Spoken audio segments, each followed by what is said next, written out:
have been talking a lot about the difference between short vowels and long vowels and how E can be bossy yet it doesn't talk and how it turns vowels into long vowels. But today I want to compare these two words. I want to talk about like and lick. They are two different words and they are spelled two different ways, right? We have L-I-K-E like and L-I-C-K lick.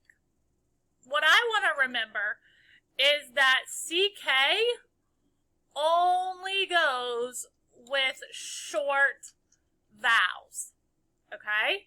If you have a long vowel, you will never use CK, okay? We don't use CK over here because we have bossy E. So bossy E, or magic E, is going to turn the I into a long vowel, okay? So let's spell some words. Let's spell the word doze. Doze. Ready?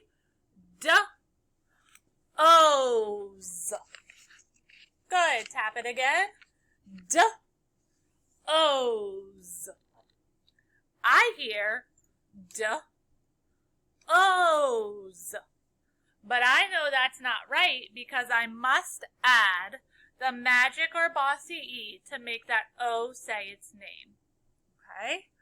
Let's make the word hope. Hope. Like I hope you're having a good day. Let's tap out hope. Huh. Ope. Okay? Huh. Ope. Well, that's not hope, that's hop. What do we need to add? We need to add bossy E to make it a long vowel. Continue to practice these vowels.